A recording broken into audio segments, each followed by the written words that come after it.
Buenas tardes, hermanos. Saludamos a todos los hermanos que se conectan en directo, como a los que nos escucharán a través de la semana. Y como siempre, es mi deseo que todas las cosas en sus vidas estén fluyendo muy bien. Pregunto, ¿puedes disfrutar plenamente de este día? La Biblia dice en Génesis 8, del 20 al 22. Y edificó Noé un altar al Señor y tomó de todo animal limpio y de toda ave limpia y ofreció holocausto en el altar. Y el Señor percibió el aroma agradable y dijo el Señor para sí: nunca más volveré a maldecir la tierra por causa del hombre, porque la intención del corazón del hombre es mala desde su juventud.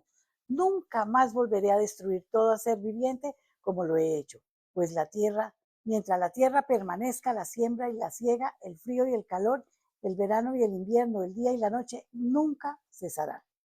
Había pasado el gran diluvio, las aguas lentamente se habían retirado y Dios le dijo a Noé que saliera del arca con toda su familia y todos los animales que estaban con ellos. Entonces Noé edificó un altar para adorar a Dios y al Señor le agradó y prometió no volver a maldecir la tierra por causa de la maldad del hombre. Y desde entonces la sequía y las lluvias, el frío y el calor, el verano y el invierno, el día y la noche, nunca han cesado. En una ocasión, mientras manejaba su auto, camino hacia una iglesia en el campo, un pastor escuchó a uno de sus diáconos que le acompañaba la siguiente exclamación: ¡qué fría y miserable está esta mañana! Detesto esta clase de tiempo. El pastor, sonriendo, replicó: precisamente le estaba dando gracias a Dios por guardar su palabra. ¿Qué quiere decir?, preguntó el diácono. Bueno, hace más de 3.000 años Dios prometió que el frío y el calor y la sequía y las lluvias no cesarían. Así es que esta clase de tiempo me da la seguridad de que Él cumple sus promesas. Realmente es maravilloso saber que tenemos un Dios que guarda sus promesas, porque Él es el mismo Dios que nos promete una vida abundante y eterna a través de su Hijo Jesucristo. Pero para disfrutar esa vida abundante mientras estemos en este mundo, debemos aprender a aceptar con gozo todas las circunstancias que se presentan en nuestras vidas, incluyendo las pruebas, pues todas son parte del plan de Dios con el fin de prepararnos para pasar la eternidad junto a Él. Así lo explica el apóstol Santiago. Hermanos míos, tened por sumo gozo cuando os halléis en diversas pruebas, sabiendo que la prueba de vuestra fe produce paciencia. Al igual que las condiciones del tiempo varían de un día a otro, en el aspecto emocional y en el espiritual hay también momentos de frío y momentos de calor. También hay días soleados, pero a veces el sol se oculta y negros nubarrones se forman en el cielo. Hay paz y también hay tormentas, alegrías y tristezas, gozo y sufrimiento. Todo esto lo experimentamos en el transcurso de nuestras vidas. Por eso la palabra dice: todo tiene su tiempo y todo lo que se quiere debajo del cielo tiene su hora. Tiempo de nacer y tiempo de morir. Tiempo de plantar y tiempo de arrancar lo plantado. Tiempo de matar y tiempo de curar. Tiempo de destruir y tiempo de edificar. Tiempo de llorar y tiempo de reír. Tiempo de endechar y tiempo de bailar. Todo aquel que nace pasará por estas circunstancias en su vida, mientras la tierra permanezca, dice el pasaje de hoy. Pero qué bueno que en medio de cualquier circunstancia podemos confiar que el Señor, Él no nos abandona jamás. Jesús dijo a sus discípulos: en el mundo tendréis aflicción, pero confiad, yo he vencido al mundo. Esta promesa es para todos los que hemos aceptado a Jesucristo como nuestro Salvador.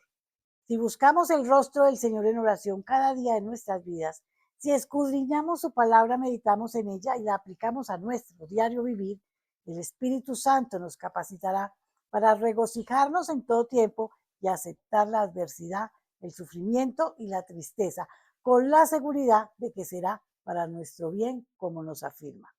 Romanos 8:28 nos enseña: y sabemos que a los que aman a Dios, todas las cosas les ayudan a bien. Esto es, a los que conforme a su propósito son llamados. Entonces podremos declarar como el salmista: este es el día que hizo el Señor.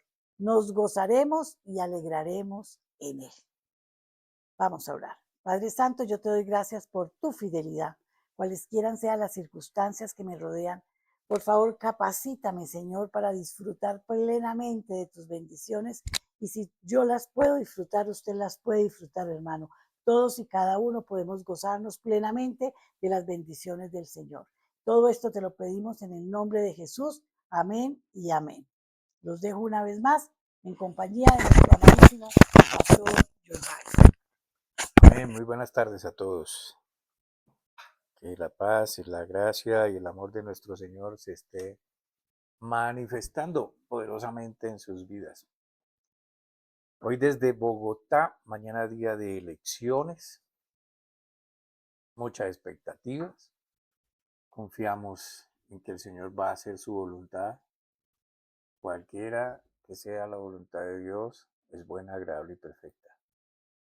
Si no nos gusta o nos gusta, lo que debemos recordar es, no pertenecemos a este mundo, pertenecemos al reino de los cielos. Él es nuestro Padre, Él es nuestro Dios, Él es nuestro Señor, Él es nuestro proveedor, Él es nuestra justicia, Él es nuestra gloria, Él es nuestra guía, Él es nuestra existencia, Él es nuestra paz, Él es nuestro gozo. Así que no se angustie si los resultados no son como usted quiere. Tampoco se vaya a desbordar si los resultados son como los que usted quiere. Solo recuerde lo que el Señor quiere. Porque esa es la clave, hermano. Esa es la clave de vivir realmente una vida victoriosa en Cristo Jesús. ¿Sí? Todo lo puedo en Cristo que me fortalece. Pues claro, no es solo con las cosas agradables que me suceden o que me vienen a la vida, sino en todo. ¿Por qué? Pues porque no pertenecemos a este mundo, a este sistema. Este sistema no comanda mi vida. Este sistema no es el que provee para mí. Y usted puede decir, pero es que aquí es donde trabajo y sí, pero si el Señor quiere, hermano, si el Señor quiere, lo postra en una cama para enseñarle quién es el proveedor y no le va a faltar. El Señor va a ser como Él quiere y eso es lo que tenemos que aprender. Aprender a cambiar nuestra forma de entender, desaprender lo aprendido a través del mundo y aprender lo nuevo que el Señor nos enseña. Y hoy estamos hablando en algo sobre ese tema que es continuación de lo del sábado pasado, el sábado 13 de junio, en la que nosotros comenzamos a entender mejor lo que significa vivir por el Espíritu y caminar en el Espíritu. Entonces, caminar en el Espíritu es morir, es haber muerto a las pasiones y deseos desordenados de la carne que ya no domina. Entonces vamos a aprender esto y como vamos a ver, esto es una cuestión en la medida en que le vayamos dando uh, cabida a la palabra de Dios en nuestra mente, la vayamos poniendo en obra, pues vamos a aprenderlo. De resto, muy difícilmente vamos a entender de qué significa todo lo que estamos leyendo. Entonces voy a volver a citar la escritura como punto de partida ahí en Gálatas capítulo 5. Bueno que vaya a su Biblia. Si no sabe dónde están los libros, vaya al índice, no te da pena de hacerlo, hay que aprender. Gálatas capítulo 5, versículos 24 y 25. Pues los que son de Cristo crucificaron la carne con las pasiones y deseos. Si vivimos por el Espíritu, conduzcámonos también por el Espíritu. Entonces aquí hay dos cosas que Pablo nos está señalando muy claramente. Si vivimos por el Espíritu, es decir, si el Espíritu es el que nos está dando esa vida eterna, el Espíritu Santo, conozcámonos también por Él. O sea, que hay dos cosas aquí diferentes. Y es indispensable entender que cuando decimos ser creyentes en Cristo, esto implica necesariamente creer en la Biblia como la palabra de Dios para nosotros. Porque es el único libro, y esto lo he dicho muchas veces, que habla de el Padre, del Hijo y del Espíritu Santo, que habla de Jesús como Dios que se hizo hombre, que significa Jesús en el idioma original, Salvador del mundo, que fue anunciado como como que Jesús fue anunciado como Emanuel, y no que este era el nombre de Jesús, sino que era lo que representaba la persona que nacería de una virgen por gracia del Espíritu Santo, no por gracia de hombre o de mujer.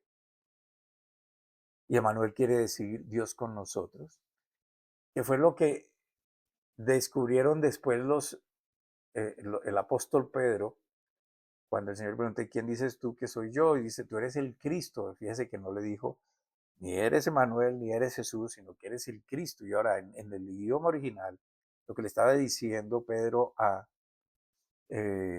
Señor Jesús era, tú eres el Mesías. Mesías que fue anunciado, como que vendría para salvarlos.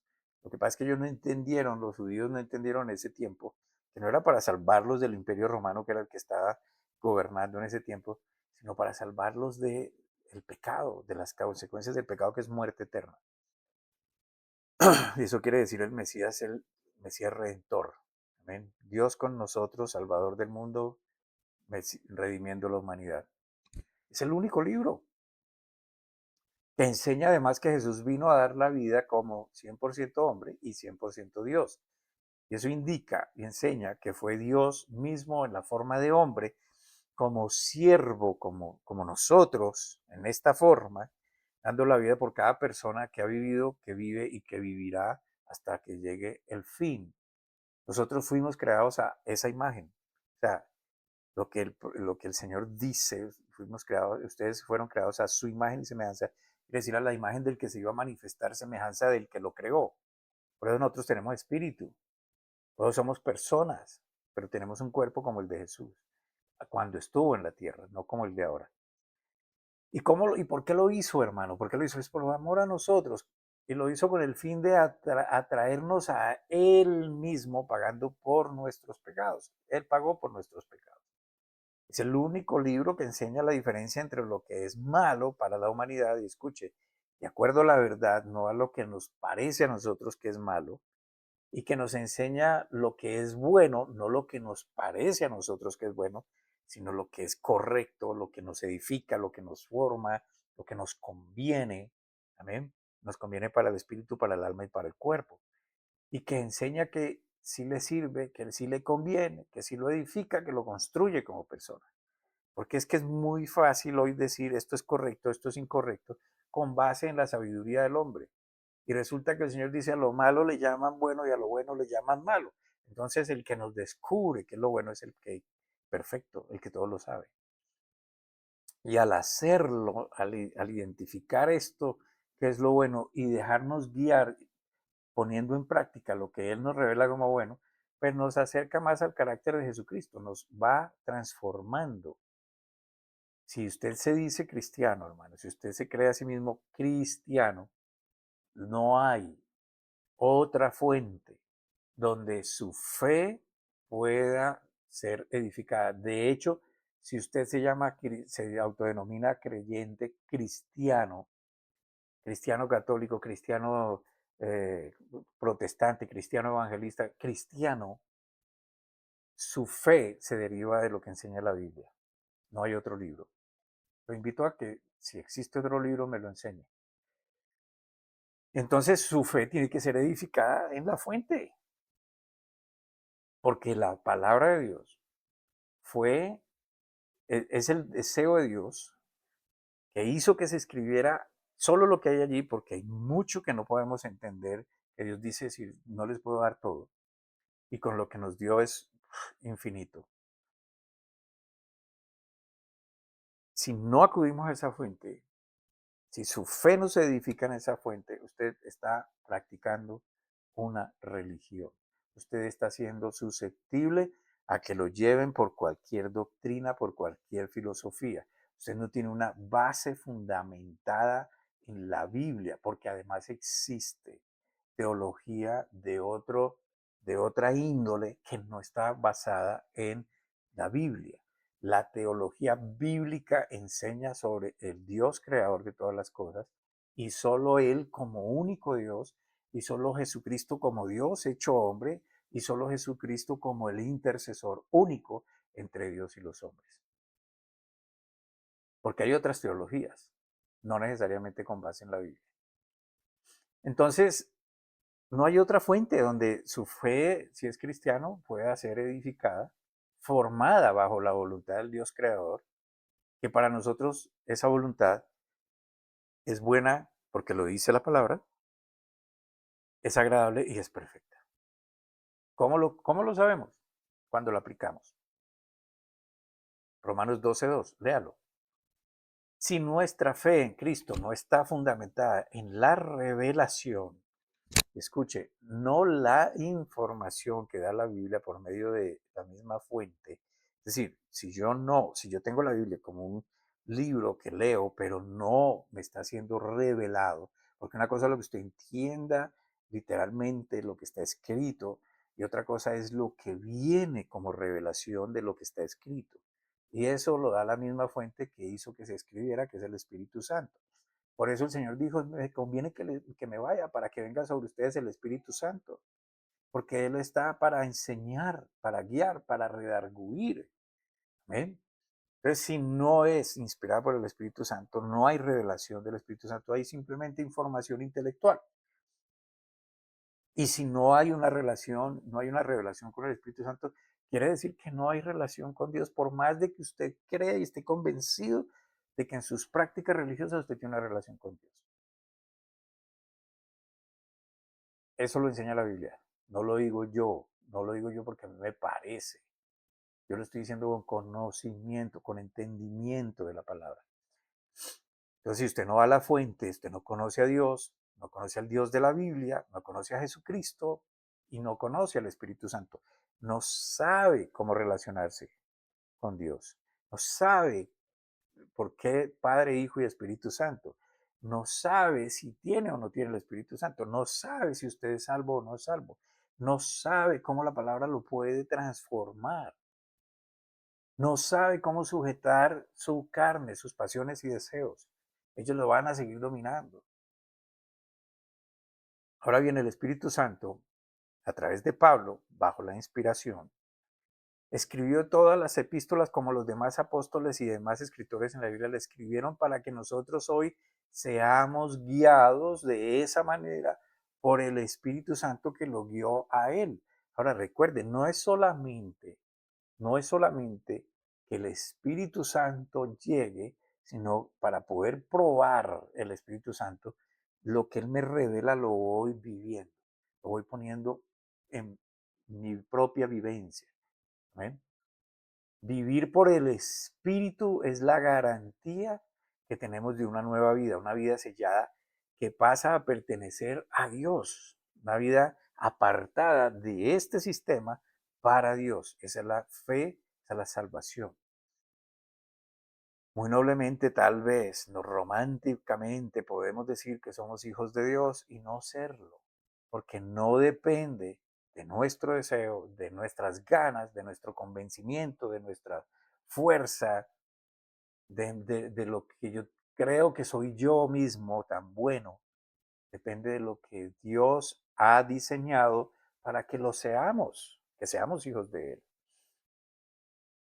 De la única manera en que se pasa a ser hijo de Dios y es por medio de creer en lo que Él mismo hizo en la cruz por todos, creer partiendo de un entendimiento, no de una emoción, de una aceptación de lo que estoy entendiendo, y esa aceptación es, fíjese, aquí, intelectual, o sea, tengo que entenderlo, mi inteligencia lo entiende, y de la conciencia de que lo que Él hizo, lo que Él diseñó, es lo que Él quiere. Porque usted puede oponerse a eso. Usted puede no ser tan humilde de aceptar que lo que Él hizo es suficiente. Y usted quiere seguir usted mismo mirando, proporcionándose los medios para llegar a esa justificación ante Dios. Y resulta que Dios nos justificó a todos por medio de lo que Él mismo hizo en sí mismo en la cruz por todos. Entonces eso es diferente a conducirse, a caminar en el Espíritu. Simplemente es entender que lo que Dios nos enseña a través de su palabra es lo que nos comienza a formar una vida de victoria sobre lo que nos daña sobre lo que nos aleja de Dios, que es el pecado, y finalmente conduce a vivir siguiendo patrones, cualesquiera que sean, sin importar a dónde lleva a las personas. Y estoy hablando de si no aceptamos esto, pues sencillamente yo sigo conduciéndome como siempre me he conducido. Y siempre me voy a dirigir a donde siempre me ha llevado. Porque eso que es el pecado, que es todo lo que me daña a mí, que yo permito que me dañe, puede ser espiritual, almáticamente, emocionalmente o físicamente, me va a llevar lejos de Dios. Está diseñado el pecado para incrementar la maldad en cualquiera de sus matices. Y por eso vemos el mundo como lo vemos. Y es necesario entender que el pecado no respeta ningún nivel de preparación intelectual, ningún nivel social o posición en el mundo, ninguna capacidad, ninguna clase de influencia. Todos, como dice la Biblia, nadie puede justificarse ante Dios sencillamente porque nadie puede, porque ninguno es bueno. Se necesitaba ser perfecto y el único que cumplió el requisito fue Jesús. Y lo dice el salmista, la palabra de Dios en el Salmo 53, versículos 1 al 3, dice, el tonto en su corazón dice, no hay Dios. Se han corrompido e hicieron abominable maldad. No hay quien haga bien. Dios desde los cielos miró sobre los hijos de los hombres para ver si había algún entendido que buscara al Señor. Cada uno se había vuelto atrás. Todos se habían corrompido. No hay justo, ni aún uno. No hay quien entienda. No hay quien busque a Dios. Todos se desviaron, a una se hicieron inútiles. No hay quien haga lo bueno, no hay ni siquiera uno. Si Dios lo dice, Dios es el que conoce todas las cosas. Dios es el que sabe, conoce el corazón. Él sabe todo. Entonces hay que tener humildad para aceptar esta verdad. No le vaya a pasar a usted como a mí hace muchos años, cuando leí esta porción y sentí que eso no se trataba de mí, que yo no encajaba ahí, que no era conmigo el asunto. Porque cuando el Señor me hizo ver mi propia vida, entendí que Él, quien todo lo sabe, conoce perfectamente bien lo que yo no, mi propio corazón, mi propio ser. Entonces, caminar o conducirse en el Espíritu no consiste en capacidad humana, aunque es necesario la voluntad del hombre para conducirse bien ante Dios y ante su propia vida. Es que siempre nos enfocamos en Dios y resulta que Dios es inmutable. Entonces, lo que nos enseña es para nuestro propio bien. No se trata de parecer espiritual, de hablar muy espiritualmente, sino de reflejar lo que el Espíritu Santo va transformando en su vida. Tampoco consiste en las mil labores que las personas puedan hacer dentro o fuera de las congregaciones, sino de lo que mueve a la persona a hacer cualquier cosa que haga. ¿Por qué lo hago? ¿Qué clase de orgullo, qué clase de sencillez o de humildad me mueve a hacer lo que hago noblemente? Por eso Pablo habla que los que son de Cristo han crucificado la carne con las pasiones y deseos. Entonces, cuando una pasión, un deseo humano 100% me motiva a hacer cosas, casi siempre está sesgado a un orgullo, a una exaltación personal.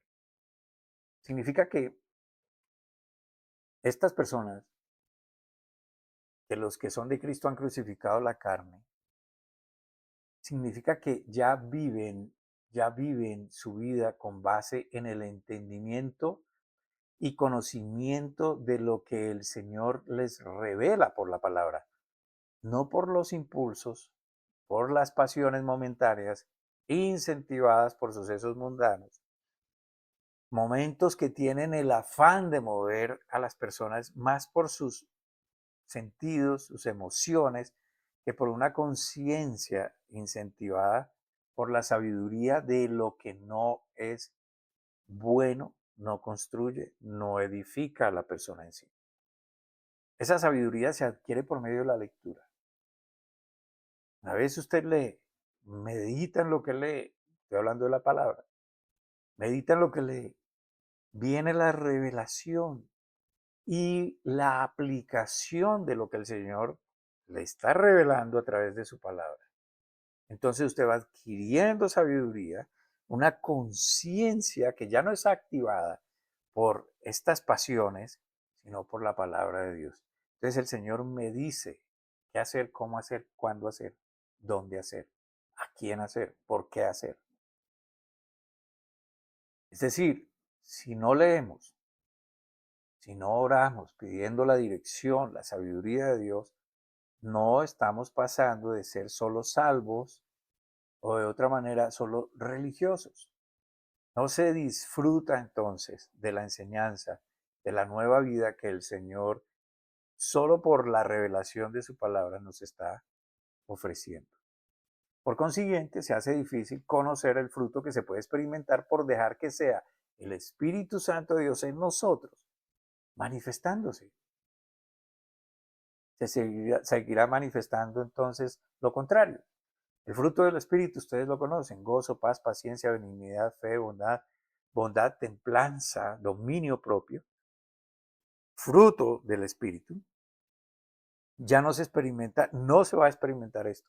Será todo muy momentáneo, de vez en cuando alguna cosa, mas no permanente, no algo natural, sino que se va a seguir experimentando y siendo dominado por aquellas cosas como la frustración, la incertidumbre, el miedo, la inseguridad, la maleabilidad hacia cada doctrina que sale por ahí. Nos dejamos influir por esto.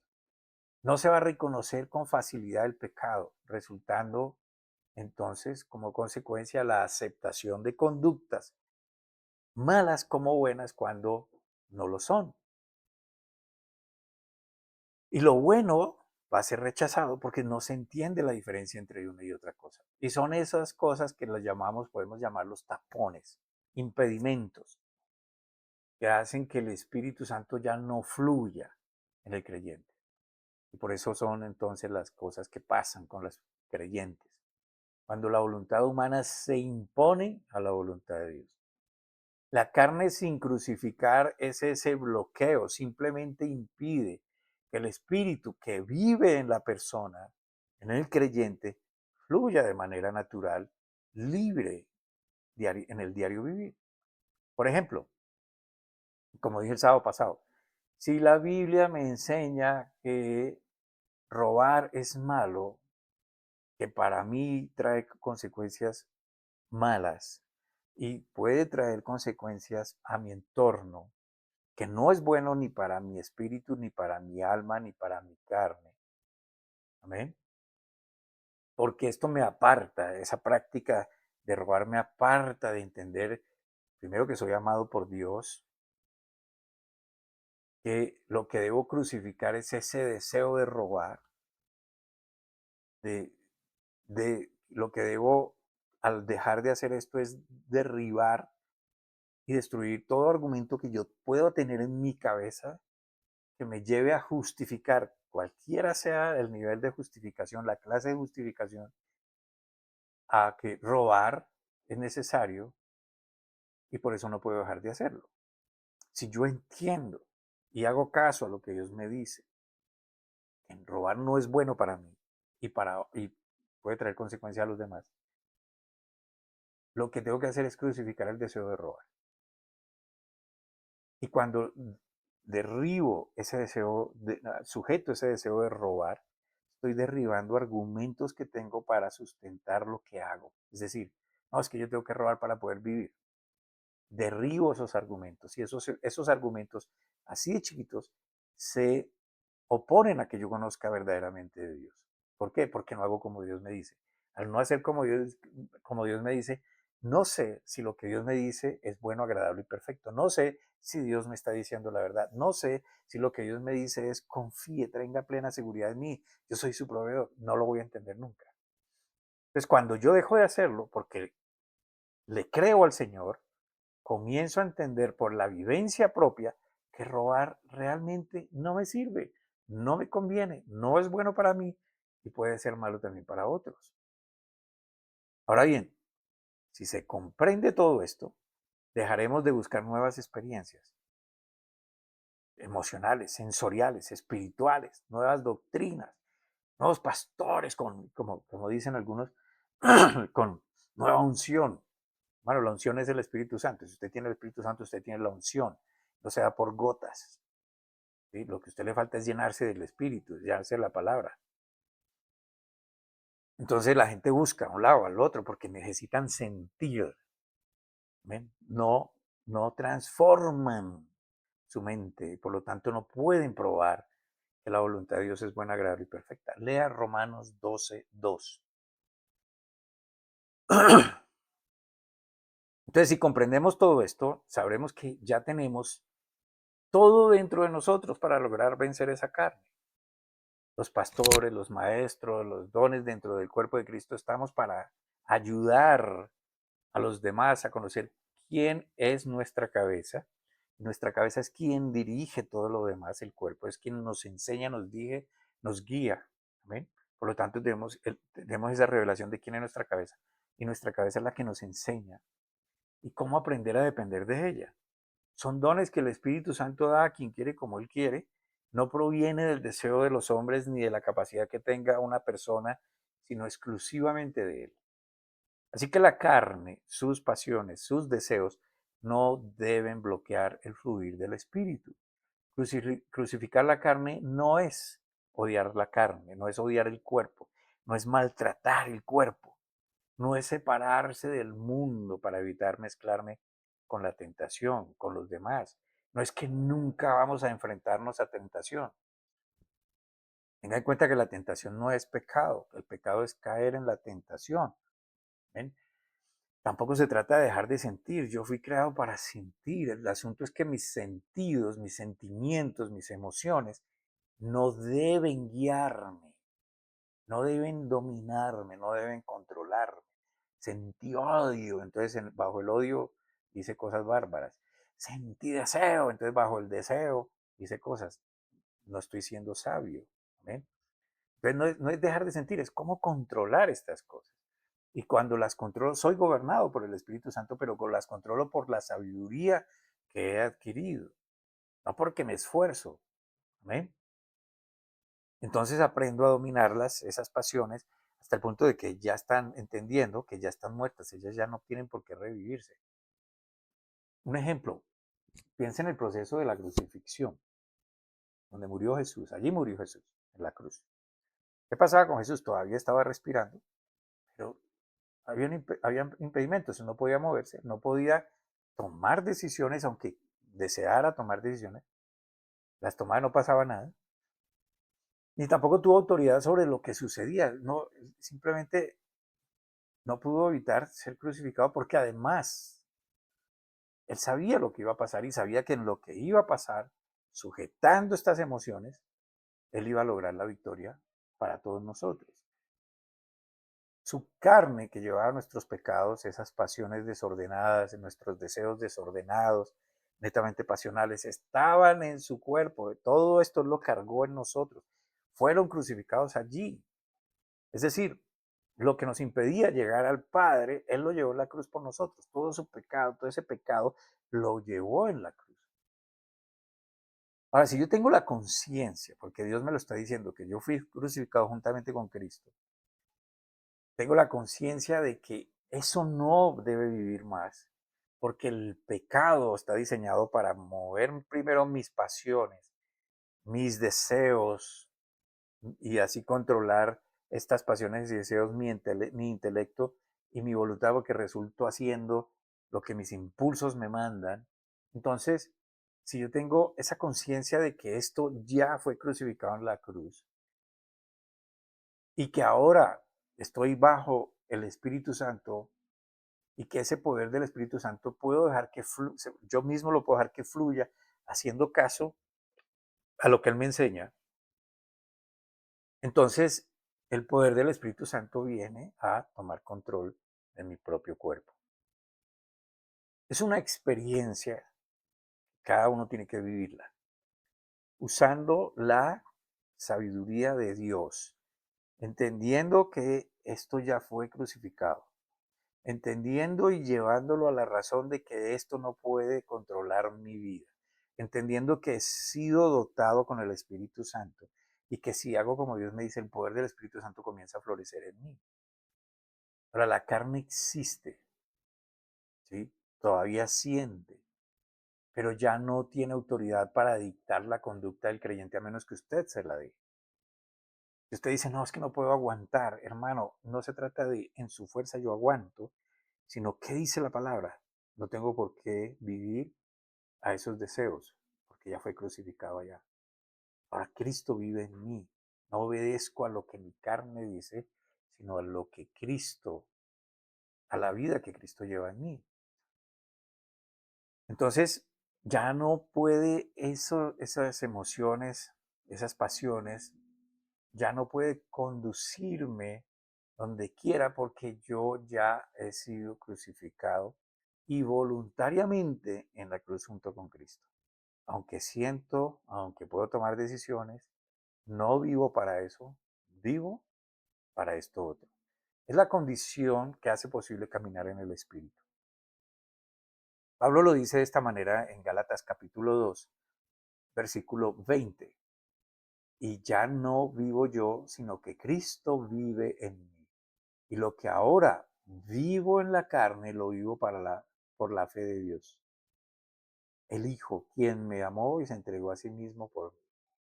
Es el resultado, todo esto que Pablo está diciendo, de crucificar la carne, de ya no vivir conforme a mi criterio, mis pasiones, mis deseos, sino vivir bajo la enseñanza que me revela que ahora Cristo vive en mí. Es cambiar de forma de pensar. O sea, es decir, es decirle a mi mente, a mi intelecto, a mi voluntad, a mis emociones, ustedes ya no comandan, comanda la sabiduría de Dios en mí. Es lo que significa vivir por la fe de Cristo. No mi fe en Cristo. La fe de Cristo es su amor por mí que vino a dar su vida para que yo recibiera su misericordia, su perdón, su vida eterna junto a Él. Mi fe en Cristo es la fe en que la que Él tuvo para dominar todo lo que se oponía a que yo viviera con el Señor, yo fuera, recibiera el Espíritu Santo. Cuando Cristo vive en el creyente porque se ha crucificado la carne, el caminar en el Espíritu se convierte en la manifestación natural de la vida nueva, de la nueva identidad, de lo que somos ahora en Él. Entonces es hora de pasar de vivir en el Espíritu a caminar en Él, de experimentar el poder que emana de esa relación, de vivir la seguridad, el gozo permanente, la autoridad del Señor en la propia vida, de dominar el miedo, la incertidumbre, de hablar con autoridad de lo que se conoce. Estos tiempos están diseñados para traer terror. Pues yo me concentro en todo lo que viene a traerme miedo, a infundir miedo en mí, noticias, redes sociales, etcétera, tanta cosa que hay ahora. Y yo le doy énfasis a eso y me alimento de eso y me lleno de miedo y de inseguridad, o yo me alimento de la palabra de Dios, de lo que Él dice y me lleno de esa seguridad, de ese gozo. Eso es vivir por el Espíritu. ¿Eh? Entonces es hora de no seguir cada día como que nada pasa. Hay insatisfacción en algunos porque creen que se trata de experiencias netamente sensoriales y no de vivencias derivadas de una conciencia del Espíritu dentro de sí. Crucifica la carne ahora. Decide dejar atrás, hermano, decide dejar atrás, allá en la cruz, esas pasiones, esas emociones. Por algo el Señor quiere que nos relacionemos con su palabra. Por algo el Señor hizo escribir lo que hizo escribir. Por algo el salmista, el Salmo capítulo 1, versículo 2, enseña cómo es vivir, conducirse por el Espíritu. Salmo 1, versículo 2. Sino que en la ley de Dios está su delicia, y en su ley medita de día y de noche. Será como árbol plantado. ¿Quién? El que en su palabra, en la ley de Dios, que es toda palabra, medita de día y de noche. Obviamente, hermano, entienda que usted tiene que dormir, descansar. Perdón. Lo que se refiere es a la permanencia de la palabra de Dios en su mente. Esa persona será como árbol plantado junto a corrientes de aguas que da su fruto no de inmediato, no cuando yo deseo, sino en el momento indicado, en su tiempo, y su hoja no cae, es fuerte, se mantiene, y todo lo que hace prosperará. La manera entonces de hacerlo es como el salmista lo está enseñando, como lo está diciendo aquí. Comenzar a deleitarse en lo que Dios dice, meditar en la enseñanza en cada momento, sobre todo en aquellas oportunidades donde los deseos y las emociones movidas por quién sabe qué influencia quieren controlar. Cuando el amor se manifiesta sin depender, por ejemplo, de cómo se sea tratado, ese gozo que ya no depende de las circunstancias, cuando la paz que no se entiende, porque se da en todo momento, inclusive cuando hay problemas, cuando la paciencia es la dominante, aun cuando la situación o las personas quieren que eso sea diferente, cuando la benignidad ya no se responde, cuando se manifiesta y no se responde de manera impulsiva y dura, sobre todo a los insultos, cuando la bondad ya no es condicionada a una actividad programada o a un momento determinado o algo que se tiene que hacer, sino que fluye sin esfuerzo, cuando la fe es sólida aún en los momentos de más dificultad, cuando la mansedumbre es capaz de apaciguar conflictos en lugar de alimentarlos, cuando la templanza se manifiesta en medio, cuando las tentaciones que antes vencían ahora son dominadas. Esto se da como un resultado natural, ya no de un propósito, ya no de un esfuerzo, sino como el producto de caminar, de permanecer en la enseñanza, de usar la enseñanza. Estamos en el espíritu y el espíritu domina, porque la carne ya no es la que comanda. Entonces no es lo mismo vivir por el espíritu y caminar por el espíritu. Seguir caminando bajo las pasiones y deseos es lo que hay que crucificar. Se puede vivir por el Espíritu, se puede caminar en el Espíritu, y es la manera en cómo usamos la palabra de Dios para vivir cada momento de nuestras vidas. Próximo sábado, Dios mediante, vamos a profundizar un poquito más en este tema. Siga pendiente, hermanos, mientras nos encontramos otra vez. Por ahora recuerde, es una decisión con base en lo que se cree. No es un esfuerzo humano, no es me voy a proponer. Llénese de la palabra de Dios, que a la postre ella va a empezar a dar su fruto como ese árbol plantado. Amén. Sigamos allí, estamos aquí para servirle. Escríbame si tiene alguna inquietud, si quiere compartir. Le dejo los datos de correo donde me puede escribir. Aquí está todo. Simplemente lo invitamos a que se contacte con nosotros y agradecemos mucho su colaboración. De esta la manera en que el Señor nos enseña que hagamos. Usted es un bendecido para bendecir. Recuerde, recuerde que la manera en que su fe opera, así usted recibirá. Muchas gracias por estar aquí. Comparta esto con los demás. Eh, Haga su grupo, hermano, de oración. Analicen estos temas. Si se ha perdido alguna prédica, pues entre a nuestra página, ahí está. Arroba adoración internacional, perdón, arroba adoración dotan, como les puse aquí en la entrada, ahí en la parte, perdón, no lo tengo acá. En fin, adoración, arroba adoración dotan en YouTube nos encontrará y comparta, aprenda un poquito más, aprendamos todos juntos. Que Dios los bendiga, que Dios los guíe, que Dios los llene de su paz, de su gozo, que no dependa de factores netamente mundanos, sino de la presencia de Él en su vida. En Cristo Jesús oramos. Amén.